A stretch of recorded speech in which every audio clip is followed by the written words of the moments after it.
Fox Sports Radio, iHeartRadio, right here on FS1. 1 hour from now, not only where Colin was right, where Colin was wrong, but Mark Cuban, owner of the Dallas Mavericks, will stop by as well. It appears, Joy Taylor, that it's possible a resonating voice in Houston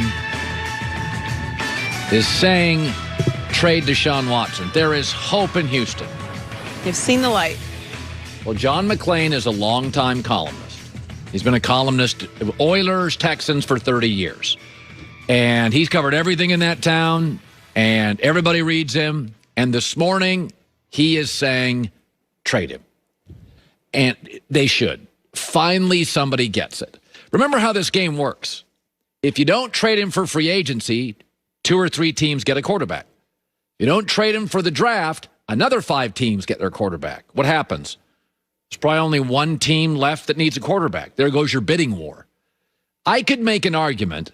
This is the perfect time to trade Deshaun Watson. Number one, he's coming off his best statistical year. What does that mean? His trade value's never been higher. It's only 2 years ago. People liked him a lot, but worried about his injuries. He wasn't an elegant thrower. Now he's off his greatest year.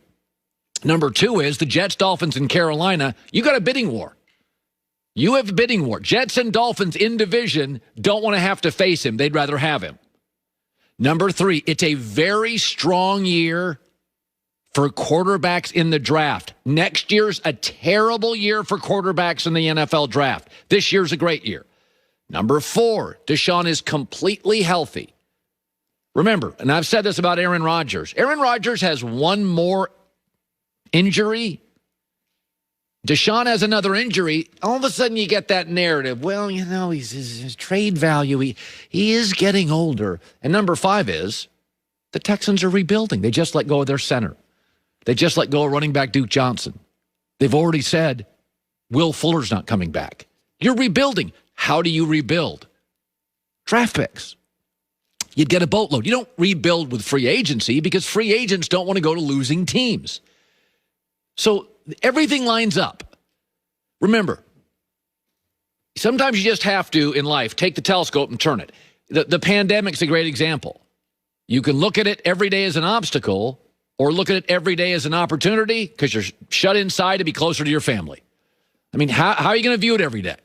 You want to be morose and you want to be negative, or you think to yourself, I'm going to get as close to my kids. We're off the treadmill. We're jammed inside. We can't go out. What we've tried to do in my family. The NFL is not the NBA. You see all the time in the NFL, you trade the star and you win the trade. That's how Jimmy Johnson built the Cowboys. Their best player was Herschel Walker. Jimmy Johnson decided on a jog in the afternoon, how do we rebuild this thing? He's our asset. Let's trade our asset. They ended up getting Pro Bowlers and draft picks. The New England Patriots, in 20-plus years of that dynasty, moved off stars all the time. It's not ideal. You'd rather have Patrick Mahomes forever. You'd rather have a top running back, Zeke, forever. But this is not the NBA, where if you lose a LeBron or a Kawhi, it's over. You lost the trade. It's just a matter of how bad did you lose it. That is not the NFL. Sometimes in the NFL, you just got to rip the Band-Aid off. The Raiders did not get crushed in that Khalil Mack trade. Had they not whiffed on their first-round pick for a pass rusher, they would have gotten a Pro Bowl running back and a top 5 edge rusher. They just whiffed on their pick. So this game is not complicated. When a star wants out, the longer you wait, the less you get back. If you wait through free agency and don't take a call, the Jets will get their quarterback or the Dolphins will get their quarterback or the Bills will get their quarterback. There's 3 teams off the market. Then in the draft, 4 or 5 teams off the market. Then you're left with no bidding war. You got maybe 1 or 2 teams max. It's the time. Turn the telescope around. Finally, a voice in Houston. Take calls, get it done. Deshaun Watson has reportedly told them, I will never wear this uniform again. Okay. Guys, if she says, I'll never, ever again come back into the house if you live there, it's time to call a divorce attorney. You got to get out of delusion. It's time to call the divorce attorney, and it's time for Houston to take calls. All right, so yesterday afternoon, I watched Milwaukee beat the Clippers. Clippers had the lead down the stretch and lost it. Giannis played very well. But it's interesting what is happening to the Clippers. Kawhi now shoots 28% from the field in clutch time this year. That's the worst in the league.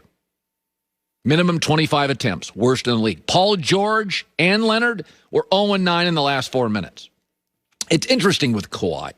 He's what I would call a great mercenary, a plug-and-play guy. You bring him in, culture's already there. You bring him in, he gets a stop, and he gets a bucket. He's great at that. Darrelle Revis in the NFL was great at that. You brought him in for a couple years. He's a great corner, made your team better. But in San Antonio, the culture was built with Popovich and Duncan. In Toronto, very well run. Kyle Lowry was the leader. The culture was built. Raptors have been good for years. Then in Los Angeles with the Clippers, hey, Kawhi, build our culture. Okay, that's different now. We all get that's different, right? There's certain people in my business you can hire. They're funny. They're talented. You wouldn't build your franchise around them. And Kawhi is a loner. He's quiet. He's nonverbal. And we all know he's nonverbal. This is not a revelation, right? So there's generally two ways to lead. You're very verbal. You're very highly communicative. And if you're not, that would be preferable. You do like to talk and stuff. But if you're not, you lead by example. Well, we know Kawhi is not a lead verbal guy. Like, that's a given. He's very, very quiet. Almost odd in that sense. Okay, well, a lead by example guy. Well, that's not really him either. Lives in San Diego's, reportedly late to practice, load management, had his own trainer. Again, so he's not really a verbal leader, and he's not really a lead by example guy. Here's the thing, is that KD, Harden, and Kyrie, why is their chemistry so good? Because KD is a little bit more verbal, and KD understanding the burden or responsibility a star player has in any sport, Tom Brady in Tampa. When you come down and you're the star, there is a responsibility, especially as a veteran player like a Brady, a LeBron, a Kevin Durant. You're kind of the grown-up in the room. You're the highest paid. You're the grown-up. And Kevin Durant deserves a lot of credit for making this whole thing work, even if he's not playing all the time. There's a certain burden to be the second best player in the NBA. You go to Brooklyn, and you got to build this thing. And, I mean, Kyrie at one point just left, and they kept winning. And then Harden comes in. It's like one basketball. Kevin Durant deserves a lot of credit for this. Kevin's a guy among players. He's very respected. LeBron James, Anthony Davis. Anthony Davis is quiet. That's okay. LeBron's the better player. He's very communicative. But Kawhi's the best player, like a Durant, LeBron, or a Brady, but he's nonverbal, and he's not lead by example guy. And I think the Clippers keep waiting for him to, create this culture. That's not what he does. I mean, remember last year, I was wrong on this. They had the best team. They had the deepest team. And the roster was ridiculous. It went 9 deep. What was the thing they were missing at the end? Chemistry. Once again, what are they missing this year? They're bad at the end of games. That's chemistry. That's communicating, being verbal, understanding, not just talent. They had all the talent last year. So there's a big difference between being, like Mookie Betts went to the Dodgers. He's a great player and a culture setter. Mookie Betts, we had Justin Turner on. He's on us day one. Trevor Bauer, the pitcher, comes in. He's just great. You're not going to build a culture. We got the culture, dude. His personality's not built to build a culture. Mookie Betts is. And it's okay. Not everybody is both. Again, Brady, LeBron, Mookie Betts, Kevin Durant. It's a short list.